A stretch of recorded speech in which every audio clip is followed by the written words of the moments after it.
Hello friends, welcome in RP state point. मैं are के पाल आपका अपना चैनल आरपी स्टेट पॉइंट में स्वागत करता हूं।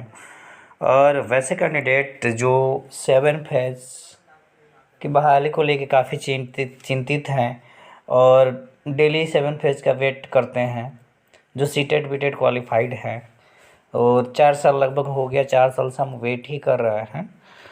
लेकिन आए दिन कुछ ना कुछ उसके बारे में खबर आते रहता है। जैसे कि अभी बिहार में बजट सत्र चल रहा है, जिसमें विधान परिषद में और विधानसभा में बातचीत होते रह रही है और 7 फेज पे कुछ न कुछ चर्चाएं होती ही रहती है और पेपर के माध्यम से, और आए दिन कुछ न कुछ बयान आते ही रहता है शिक्षा मंत्री का, और पेपर के माध्यम से न्यूज आते ही रहती है कुछ न कुछ। तो आज के डेट में दैनिक भास्कर एक पेपर है जिसके माध्यम से आज के डेट में शिक्षक 7 फेज को लेके कुछ बातें पेपर में छपी हुई है, जिसको मैं इस वीडियो में बताने का प्रयास कर रहा हूँ। और उसको एक वीडियो के माध्यम से भी हम लोग देखेंगे कि आज विधान परिषद में हुआ क्या। लेकिन सबसे पहले हम जान लेते हैं कि इस पेपर में आखिर क्या नोटिस हुआ और क्या जारी हुआ। आज का एक नोटिस भी जारी हुआ है जो बहुत पहले का था, 22 तारीख का, साल भर पहले वो हो चुका था, कोर्ट से आदेश मिल चुका था, लेकिन उसको अभी रिलीज़ किया गया है, आज के डेट में रिलीज़ किया गया है।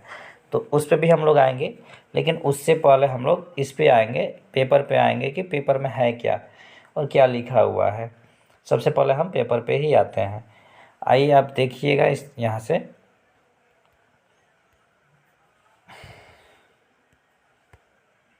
आप देख रहे होंगे कि लिखा हुआ है, हेडिंग में ही आप देख सकते हैं कि 2023 में ही 2 लाख से अधिक शिक्षकों की हो जाएगी नियुक्ति। इन्होंने साफ तौर पे कहा शिक्षा मंत्रालय कि 2023 में ही 2 लाख से अधिक जो शिक्षक भर्ती है वो नियुक्ति हो जाएगी। केवल ये विज्ञप्ति नहीं, नियुक्ति तक बोले हैं। विधान परिषद में तारांकित प्रश्न का शिक्षा मंत्री ने दिया उत्तर कि किसी ने क्वेश्चन किया, सवाल किया, जिसका जवाब इन्होंने दिया है। आइए देखते हैं क्या क्या इन्होंने जवाब दिया है। देखिए, राज्य के स्कूल में 2023 में 2 लाख से अधिक शिक्षकों की नियुक्ति पूरी होगी। शुक्रवार को विधान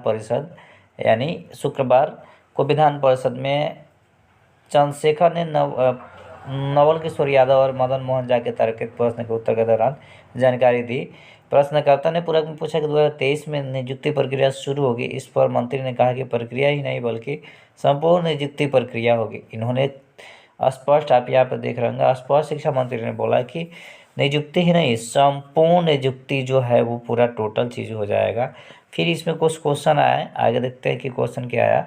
मंत्री ने कहा कि शिक्षक की नियुक्ति और तबादला की नई नियमावली राज्य में मंत्री ने कहा कि शिक्षक की नई नियुक्ति का तबादला नई नियमावली में राज्य के नियोजित शिक्षकों और पुस्तकालयों के अजीत अवकाश पुराने नियमित शिक्षकों की भांति 120 की जगह 300 दिन करने का सरकार विचार करेगी। जैसे 120 दिन था जो ट्रांसफ़र हो सकता था, स्थानांतरण हो सकता था, लेकिन उसको सरकार 300 दिन करने पे विचार कर रही है नई नियमावली के तहत। 2020 की नियमावली में अजीत अवकाश 120 दिनों का प्रावधान है। मतलब छुट्टी का दिन जो था वो कितना है, 120 दिन का प्रावधान था, यानी 4 महीने का 2020 में। लेकिन वो 23 में 300 दिन करने की तैयारी चल रही है। और जितने भी कोटि के शिक्षक हैं उनका ऐच्छिक स्थानांतरण होने की बात भी चल रही है। ये शिक्षा मंत्री ने ये बातें बताई। आगे इसमें देखते हैं किसको किसको क्या क्या लाभ मिलेगा। लाभ क्या क्या मिलेगा ये देख लीजिए आप। शिक्षा मंत्री ने कहा कि अब सभी कोटि के, चाहे कोई भी कोटि हो वो, शिक्षा मंत्री ने कहा कि अब सभी कोटि के शिक्षकों को ऐच्छिक स्थानांतरण का लाभ मिलेगा। मतलब वो जिस डिस्ट्रिक्ट में चाहे उस डिस्ट्रिक्ट में वो जा सकते हैं। शिक्षकों और पुस्तकालयों के अंतर जिला ट्रांसफर के लिए सॉफ्टवेयर निर्माण प्रक्रिया अंतिम चरण में है। ये देखिए 2020 से सॉफ्टवेयर की बात जो चल रही है, 2021 से सॉफ्टवेयर बनना स्टार्ट हो चुका है जो नियमावली के लिए है। और ये लोचा है और इस पे बार बार पूछने पे एक ही बात होता है कि तैयार है, तैयार है। इसी वजह से 7 फेज भी रुका हुआ और इसमें एक छठा चरण कंप्लीट होने का नाम ही नहीं लेगा। बीरबल की खिचड़ी की तरह हो चुका है वो। सॉफ्टवेयर के ट्रायल के बाद स्थानांतरण के लिए आवेदन लिए जाएंगे। सॉफ्टवेयर का अभी ट्रायल भी नहीं हुआ है, उसके लिए आवेदन लिए जाएंगे। भाजपा के प्रमोद कुमार के अल्पसूचित प्रश्न के उत्तर में कहा कि नगर निकाय व पंचायती राज पंचायती राज संस्थाओं में शिक्षकों व पुस्तकालयों की नियुक्ति, नियमावली में दिव्यांग शिक्षक शिक्षिका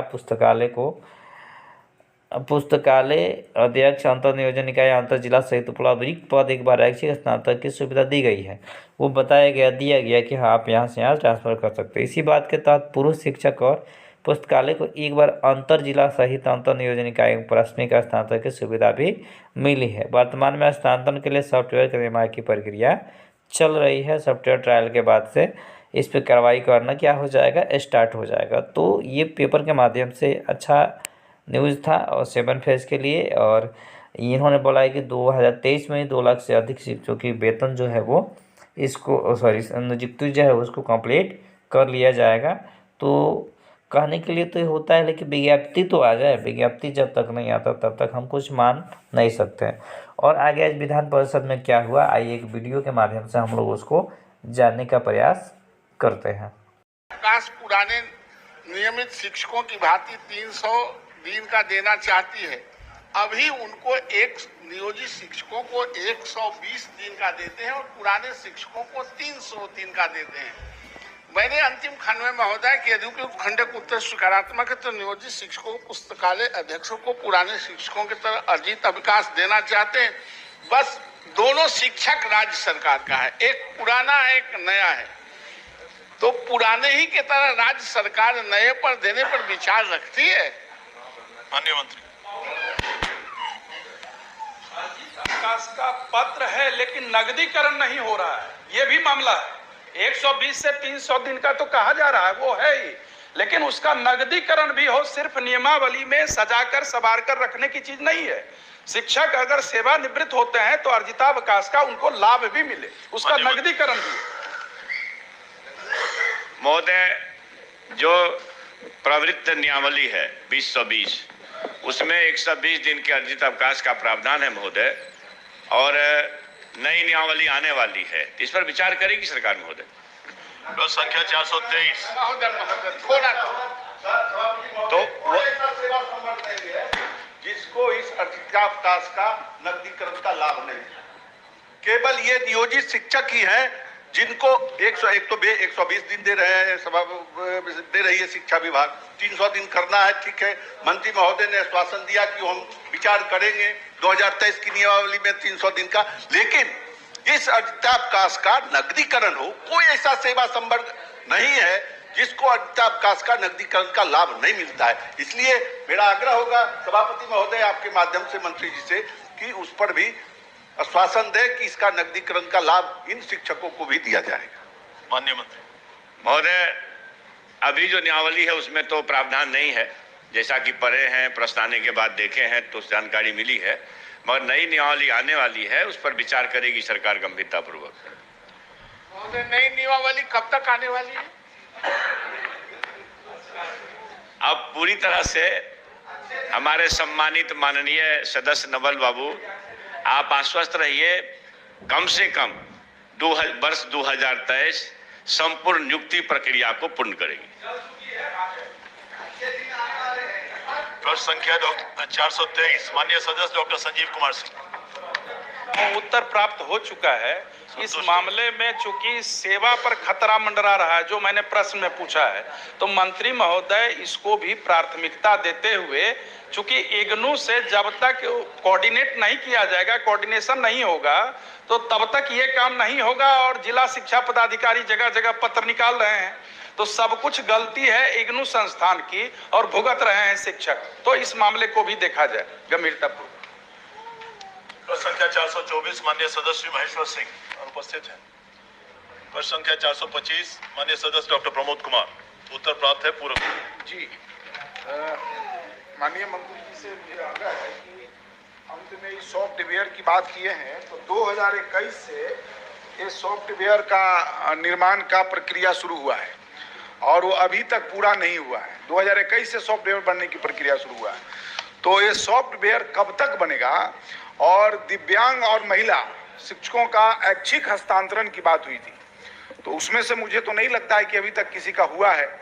और एक तो एक मानवीय विषय है माननीय मंत्री जी कि लोग रोजगार के में कहीं कोई मधुबनी के थे, वो उन्होंने जहानाबाद में शिक्षक नियुक्ति हो गए, कोई मधेपुरा के थे, उनको और कहीं औरंगाबाद में हो गया। तो इस चीज को इतना दिन से आप मंत्री तो ठीक है, सरकार का जो सिस्टम है, माननीय मंत्री जी वो काम करता है, मंत्री आप रहे, हम रहे, कोई रहे, लेकिन जो ये सिस्टम एक तरह से कहिए कि कोलैप्स कर गया है। तो जो नियमावली है, उस नियमावली में सॉफ्टवेयर का जो बात कहा गया कि सॉफ्टवेयर बनेगा, तो ये कैसे सॉफ्टवेयर बन रहा है, कब तक सॉफ्टवेयर पूरा होगा और कब तक शिक्षकों का न्याय मिलेगा? माननीय मंत्री। सरकार गंभीर है और सारी व्यवस्था बस 5-6 महीना में चौपट हो गई है, बस ना माननीय मंत्री, मैंने कहा है मंत्री, नहीं एक मिनट मंत्री जी, हम चौपट की बात नहीं कहे, मंत्री आप रहे या हम रहे, कोई रहे, सिस्टम काम करता है, सरकार का सिस्टम, वो मंत्री रहे चाहे ना रहे, लेकिन सरकार का सिस्टम काम करता है। तो हमने कहा कि सिस्टम पर कि आप मंत्री आ जाए, कल कोई और आएगा, कोई और आएगा, लेकिन जो एक इससे जो सॉफ्टवेयर बनाने की जो प्रक्रिया है, तो क्या आप रहेंगे तभी सॉफ्टवेयर बनेगा? आप नहीं रहेंगे तो क्या सरकार का जो सिस्टम वो काम नहीं करता है? इस पर मेरा प्रश्न है। महोदय, मैं ये कह रहा हूँ कि लगातार माननीय सदस्य, आप भी इसी सदन के सदस्य रहे हैं, तो इतना विलम्ब हुआ, अब ज्यादा विलम्ब नहीं होगा, चिंता मत करिए। पोर्टल विकसित करने के लिए विभाग काम कर रही है। कब तक कुछ उम्मीद माननीय मंत्री, कब तक? 2 महीना, 4 महीना, 5 महीना, ताकि माननीय जो आप हैं शिक्षक लोगों का भी एक कम से कम एहसास हो जाए कि हमको 6 महीना में या 8 महीना में, कब तक? एक सवाल और जुड़ा हुआ इसके साथ महोदय, हम 1 मिनट जानना चाहें कि 2020 में जो नियमावली आई उसमें महिला और दिव्यांगों के लिए तो प्रावधान किया गया, अंतर जिला, अंतर इकाई सब, और उसी के सॉफ्टवेयर की चर्चा भी हो रही है, लेकिन इसी के साथ एक सवाल और था कि पुरुष शिक्षकों को भी इसका लाभ मिले, अंतर जिला, अंतर इकाई का स्थानांतरण का लाभ उस पर दे। आपसे भी कई बार बातें हुई हैं, आप सहमत भी थे। हम समझते हैं कि वह सॉफ्टवेयर या नई नियमावली जो बनने जा रही है, पुरुष शिक्षकों को भी अंतर जिला, अंतर इकाई सभी पुरुष शिक्षकों को इसका लाभ मिले, मेरा आग्रह ये है। सदन में कई बार आश्वस्त किया गया और उसके लिए एक कैलेंडर बना दे, विभाग कैलेंडर बना दे, जो कि मार्च महीना चल रहा है, अप्रैल महीने में आवेदन ले करके जो इच्छुक अभ्यर्थी हैं, इच्छुक शिक्षक हैं, वो स्थानांतरण हेतु आवेदन प्रपत्र भरेंगे, ऑनलाइन भरने की प्रथा है सॉफ्टवेयर में, और अप्रैल महीने में ही उनका स्थानांतरण भी जो इच्छित जगह है, जो उसका मापदंड है, उसके तहत कर दिया जाएगा। ये जब सॉफ्टवेयर है तो फिर इसमें 4 महीना, 3 महीना, 2 महीना समझ में ही नहीं आता है। ये तो सॉफ्टवेयर है, इसको मंत्री महोदय आज चाहेंगे कल से शुरू हो जाएगा, इसलिए अप्रैल महीने में ये हो। माननीय सदस्य महोदय, जवाब में भी स्पष्ट है, माननीय सदस्य भी देखे होंगे कि नियमावली बन चुकी है, पोर्टल डेवलप होगा, आवेदन लिए जाएंगे। तो जब पोर्टल डेवलप होने में ही थोड़ी समस्या है, जो भी समय लग जाए, क्योंकि आप लोगों को मालूम होगा कि पहले भी वो इस पर काम हुआ था और फिर ये पोर्टल बनते बनते वो नहीं हो पाया किसी कारण से, तब वो सारे कारण से। और माननीय सदस्य जो सदन के हैं, सभी गंभीर सदस्य हैं, आप लोगों से भी राय ली जाएगी समय समय पर, आप चिंता न करें।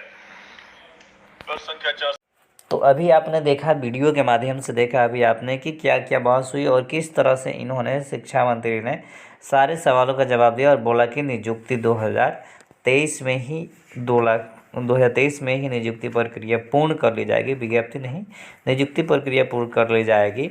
नियमावली जल्द ही आने वाली है और ये सॉफ्टवेयर जो बन रहा है स्थानांतरण वाला, इस पे पोर्टल पे काम चल रहा है। जैसे ही पोर्टल पे काम हो जाएगा, वो उस पर एप्लीकेशन वो कर सकते हैं स्थानांतरण के लिए।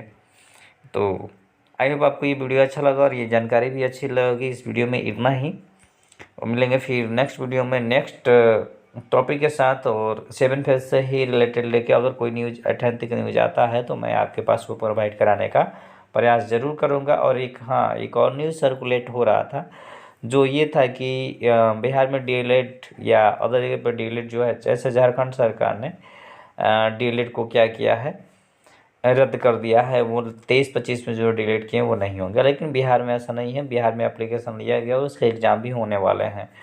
तो जो भी कैंडिडेट 23-25 सेशन में डीएलएड कर रहे हैं वो टेंशन ना लें, और जो भी कर चुके हैं वो भी टेंशन ना लें, वो सेफ हैं। ठीक है, इस वीडियो में इतना ही, मिलते हैं नेक्स्ट वीडियो में। जय हिंद, जय भारत।